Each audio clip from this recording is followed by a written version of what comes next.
आज की वीडियो में बात करने वाले सबसे पौष्टिक तत्व यानी कि दूध के बारे में। जी हाँ, जो अपने आप में पूरा का पूरा पोषक तत्व समेटे हुए हैं। दूध सभी हम बच्चे से लेकर बूढ़े तक पीते हैं, सभी कोई पीते हैं और ख़ास करके रात को सोते समय पीते हैं।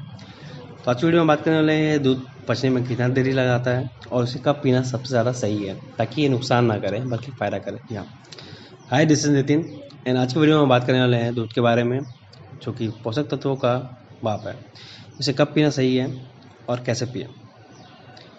अब बात करें दूध की, तो दूध को सबसे पहले बात कर रहे थे, तो दूध पचने में लगाता है 18 घंटे का समय। और ज़्यादातर लोग, बच्चे हो या बड़े, सभी ज़्यादातर रात को पीना पसंद करते हैं। तो जब भी हम रात को पीते हैं तो इसे पचने में कम से कम 12 दिन का ये दोपहर तक ही पचता है, यानी कि कम से कम 18 घंटे इसे पचने में लगते ही हैं। जबकि रात को हमारा जो पाचन तंत्र होता है वो बहुत ही धीरे काम करता है, बहुत ही धीरे हो जाता है, स्लो हो जाता है जब भी हम सोते हैं तब। यानी कि शाम को 7 बजे के बाद से हमारा पाचन तंत्र काम करना बंद कर देता है या फिर बहुत धीरे हो जाता है। तो जब हम सोते हैं तो इसका काम होता है जो भी पेट में तत्व होते हैं उसे पचाने का।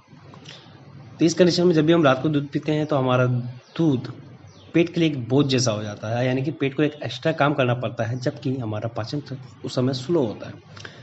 तो इस कंडीशन में हम ये बोल सकते हैं कि दूध हमारा बॉडी में सही से पचता नहीं है, सही से हमें लगता नहीं है। यानी कि बच्चे हो या कोई भी हो, जब भी पीते हैं तो हमारी बॉडी को फ़ायदा नहीं दे पाता क्योंकि बॉडी में लगता ही नहीं। जबकि अगर किसी को भी कैल्शियम की कमी होती है तो सबसे पहले हम रिकमेंड जो करते हैं वो होता है दूध। जबकि दूध से बॉडी हमारे वो कैल्शियम ले ही नहीं पाता, तो फिर क्या फ़ायदा। यानी कि वो फ़ायदा नहीं देता बल्कि नुकसान देता है, क्योंकि जब कैल्शियम बॉडी पचा नहीं पाता तो वो पथरी कर देता है, यानी कि जमने लगता है बॉडी पे और धीरे धीरे पथरी का रूप ले लेता है। तो बेहतर होगा कि हम दूध को रात के बजाय दोपहर को या सुबह पिए, क्योंकि दिन भर में हम कंटिन्यू काम करते रहते हैं, आराम कम करते हैं और इस कारण हमारी बॉडी चलती रहती है, तो वो हमारी बॉडी की जितनी भी चीज़ें होती है उसे पचाने में फ़ायदा देता है। यानी सुबह या दोपहर जब भी हम दूध पीते हैं तो हमारा बॉडी उसे जल्दी एब्जॉर्ब कर पाता है रात के मुकाबले। और यहाँ तक कि पुराने ज़माने में जब भी लोग इस तरह की चीज़ के खाते पीते थे, उस समय वो लोग ज़्यादा मेहनत भी करते थे, धूप में भी रहते थे। जबकि हमारे यहाँ आजकल इंडोर रहने के ज़्यादा आदी है, बच्चे मोबाइल में गेम खेलते हैं, बाहर नहीं। इस कारण उनका बॉडी अलग लेवल में काम करता है, उनकी जो पाचन शक्ति होती है या फिर पूरी बॉडी होती है वो अलग लेवल में काम करता है।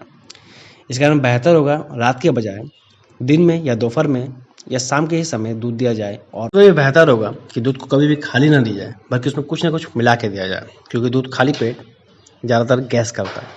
जबकि उससे हम कभी भी उसमें कुछ मिला के देते हैं तो उसके पचने के चांसेस बॉडी में ज़्यादा होते हैं और वो हमें सही तौर पे फ़ायदा भी देता है। तो दूध को पीने का तरीका यही है, उसे रात के बजाय किसी और टाइम दिया जाए और साथ ही साथ उसमें कुछ मिला के दिया जाए, तो ये ज़्यादा अच्छी तरीके से पचता है, क्योंकि इसे पचने में काफ़ी ज़्यादा समय लगता है। तो बेहतर होगा हम दूध तभी पिए जब हमारी बॉडी काम करने लायक है, यानी कि हम काम करते हो, परिश्रम करते हो। ऐसा नहीं हो कि कोई एजेड आदमी हो और उन्हें कैल्शियम की कमी बता दी जाए और तो आप उन्हें दूध पिलाने लग जाए, क्योंकि वो दूध उनकी बॉडी में फ़ायदा नहीं करेगा, ना कैल्शियम की कमी को पूरा करेगा, बल्कि वो पथरी करेगा, उन्हें नुकसान देगा। तो सिर्फ कैल्शियम की कमी के कारण दूध पीना सही नहीं है, क्योंकि यह दूध आजकल जो मिलता है वो कैल्शियम की कमी को पूरा नहीं करता जब तक आपकी बॉडी उस लायक नहीं है। तो आज के वीडियो में इतना ही, फिर मिलेंगे हम नई वीडियो के साथ, नई जानकारी के साथ। तब तक के लिए शुभकामनाएं। खुश रहे, स्वस्थ रहे।